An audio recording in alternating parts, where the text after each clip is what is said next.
Dental के CEO अमरिंदरपाल Singh ने हमारे संवाददाता हरेंद्र कौशल से बातचीत में बताया कि क्लोवे डेंटल की यात्रा 11 वर्ष पहले शुरू हुई थी। आज क्लो डेंटल की देश भर में 437 क्लिनिक है और लगभग 1100 विशेषज्ञ डॉक्टर क्लोवे डेंटल क्लिनिक में अपनी सर्विस दे रहे हैं। सीईओ अमरिंदरपाल सिंह ने बताया कि उनका लक्ष्य बेहतर से बेहतर सेवा प्रदान करना है। पेश है हमारे संवाददाता हरिंदर कौशल की विशेष रिपोर्ट। मैं हरिंदर कौशल, आज हम क्लोव डेंटल के सीईओ अमर सिंह जी के साथ हैं। हम जानना चाहेंगे अमर सिंह जी से कि कैसे इन्होंने क्लोव डेंटल की नींव रखी, क्या इनका विजन था, क्या इनका मिशन है और कहां से क्लोव डेंटल की जर्नी शुरू हुई। नमस्कार सर। नमस्ते सर। नमस्ते सर। 2010 में मैं अमेरिका से अपनी बीवी के साथ आया था छुट्टी पे। हाँ जी। तो जाना पड़ गया डेंटिस्ट के पास मेरी वाइफ को, तो मैं भी साथ चला गया। तो वहाँ पर जब मैं डेंटिस्ट में गया तो डॉक्टर ने कहा आप भी चेक करा लीजिए। मैंने चेक कराया। तो उस टाइम जब मैं चेक करा रहा था तो मैंने जब स्पिट किया स्पिटून में जिसमें थूकते हैं, तो वहाँ देखा कि उसकी ड्रेन में थोड़ा काला काला निशान। तो मुझे बहुत थोड़ी घिन्नत सी भी आई और गुस्सा भी आया कि हिंदुस्तान में इतनी तरक्की हो चुकी है मगर ये अभी भी ऐसे हाइजीनिक कंडीशन नहीं है। तो वहां से क्लोव डेंटल का आइडिया पैदा हुआ और उसके 3 या 4 महीने बाद हमने कंपनी लॉन्च कर दी कि हम हिंदुस्तान में डेंटल क्लिनिक्स खोलेंगे जिसमें कि क्वालिटी सबसे ज़्यादा अच्छी होगी, जिससे कि स्टरलाइजेशन जो कहते हैं, जिससे साफ सफाई जो होती है वो सबसे ज़्यादा अच्छी होगी। जो डॉक्टर हम हायर करेंगे और बुलाएंगे और उनको जो काम करेंगे वो सबसे बेहतरीन डॉक्टर होंगे और जो हम प्राइसेस जो चार्ज करेंगे वो आम आदमी के लिए सही प्राइसेस अफोर्डेबल होंगे। तो वहाँ से हमारा विजन शुरू हुआ। तो 2011 में हमने पहली क्लिनिक खोली और फिर अब हम 11 साल बाद बैठे हैं यहाँ पर। तो हमारे पास अब 450 के करीब क्लिनिक हो चुकी हैं जो कि पूरी हिंदुस्तान में शहरों में है और हर क्लिनिक में हमारा यही प्रोसेस है कि हम क्वालिटी को चेक करते हैं, हम स्टरलाइजेशन प्रोटोकॉल्स को चेक करते हैं और डॉक्टर्स की जो रिस्पॉन्सिबिलिटीज हैं और जो डेंटल असिस्टेंट की रिस्पॉन्सिबिलिटी है उनमें ये बहुत ज़रूरी है कि वो इन चीज़ों को संभाल के रखें और हमेशा करें।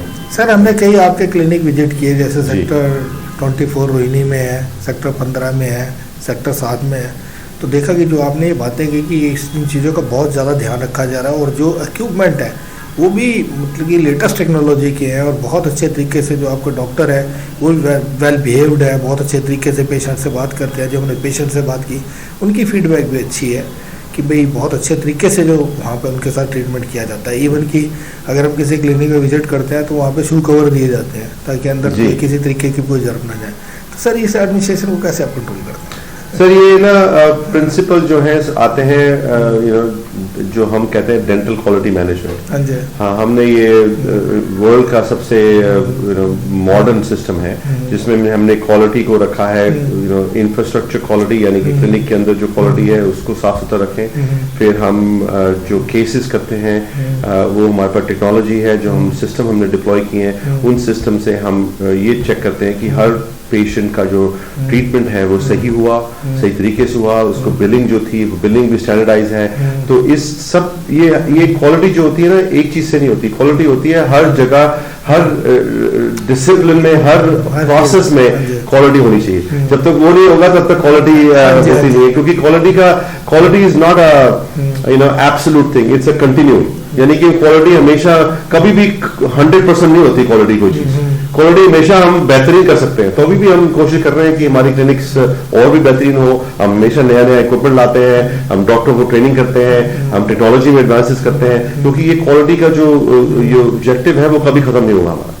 तो ये डिसिप्लिन है सर। अब ये तो मैनेजमेंट प्रिंसिपल हम करते आ रहे हैं, इसी से तरक्की हो रही है। और एक और बात कहूंगा कि ना जो डॉक्टरों की तनख्वाह होती है वो हम हिंदुस्तान में जो हर जगह में डॉक्टरों को तनख्वाह मिलती है कि जितना आप ट्रीटमेंट करेंगे उतनी आपको तनख्वाह मिलेगी, मगर हमारे यहाँ ऐसा नहीं है। हम यहाँ पर डॉक्टरों को सैलरी देते हैं ताकि डॉक्टरों को अपने तनख्वाह के बारे में टेंशन ना हो, ताकि वो अपने पेशेंट का ख्याल रखे पूरी तरह। ये ना रखें कि भाई मुझे पेशेंट पैसे देगा तो मुझे पैसे मिलेंगे। तो ये सिस्टम जो है हमने रखा हुआ, उसी वजह से भी डॉक्टरों को जो इंसेंटिव होता है, जो डॉक्टरों को जो मोटिवेशन होता है, वो भी सही होता है। तो ये these are all principles that you apply together. Sir, जैसे कि मैंने अभी हमारे जनरल साहब से बात हो रही थी कि आपके यहाँ पे जैसे 45,000 पेशेंट आते हैं महीने में, आप लोग देखते हैं, जो कि एक बहुत बड़ा नंबर है, और उसके बाद आप 20,000 को आप फीडबैक भी ले रहे हैं उनसे जी। तो सर ये कैसे आप मैनेज कर रहे हैं? सर ये टेक्नोलॉजी से होता है, सिस्टम्स हमारी टीम इनफैक्ट मेरे साथ बैठे हुए हैं आज, बट हमारी टीम के जो टेक्नोलॉजी जो उन्होंने डेवलप करी है, उनसे हमारे सिस्टम बड़े रोबस्ट हैं। हम क्लाउड में, हमारे अमेजॉन क्लाउड सर्विस पे, हमारे सर्वर्स पे, हमारे सिंगापुर या हांगकॉन्ग में हमारे सर्वर्स हैं जहाँ पर हमारा डेटा रखा हो जाता है सिक्योरली। तो ये सब चीजें इसमें काफी इन्वेस्टमेंट की गई हैं, और it is a world class system. तो वर्ल्ड क्लास सिस्टम होने से ही ये चीजें बन पाती हैं, और इसी से हम फीडबैक लेते हैं, उनको एनालाइज करते हैं।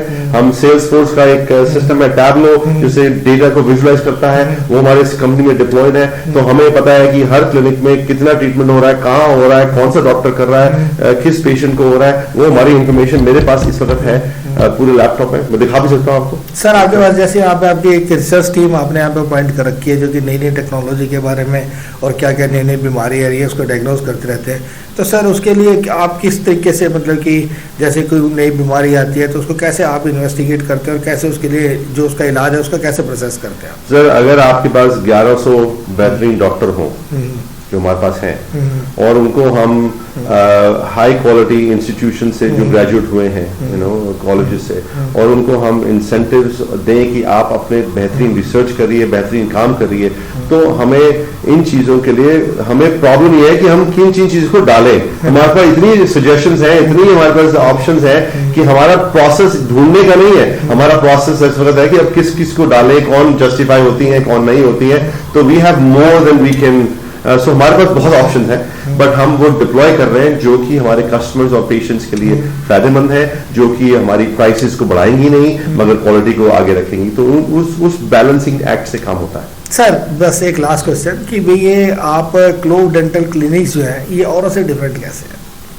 सर औरों से डिफरेंट ऐसे हैं कि हम एक तो एज एन ऑर्गेनाइजेशन हमारी जो रिस्पॉन्सिबिलिटी है ना वो सबसे ज्यादा है, बिकॉज एक इंडिविजुअल डेंटिस्ट को आप कितना पीछे पकड़ लेंगे, मगर एक इंस्टीट्यूशन के लिए उसको इंस्टीट्यूशन बड़ी है तो हमारी रिस्पॉन्सिबिलिटी ज्यादा है। अगर रिस्पॉन्सिबिलिटी ज्यादा है तो आपको काम भी अच्छा करना पड़ता है, ट्रीटमेंट अच्छा करना पड़ता है। तो हमारे पास इकोनॉमीज ऑफ स्केल है, तो हम अगर 500 क्लिनिक है, अगर हम उन पे 500 चेयर खरीदेंगे तो हमें जो रेट्स मिलते हैं वो अच्छे रेट मिलते हैं। तो इकोनॉमीज ऑफ स्केल है जो हम अपने कस्टमर पेशेंट्स को पास कर देते हैं, तो उससे फायदे प्राइसेस अफोर्डेबल रहती हैं। हमारा इक्विपमेंट जो कंज्यूमेबल हम यूज करते हैं वो ब्रांडेड होते हैं, इंपोर्टेड होते हैं, और उनको हम दुनिया के सबसे अच्छे कंज्यूमेबल यूज करते हैं। तभी हम अपने जो ट्रीटमेंट है हम कम से कम प्राइस पे रखते हैं, मगर सबसे लोएस्ट प्राइस पे नहीं रखते, क्योंकि सबसे लोएस्ट प्राइस पे रखेंगे फिर हम वो मटेरियल डाल नहीं पाएंगे।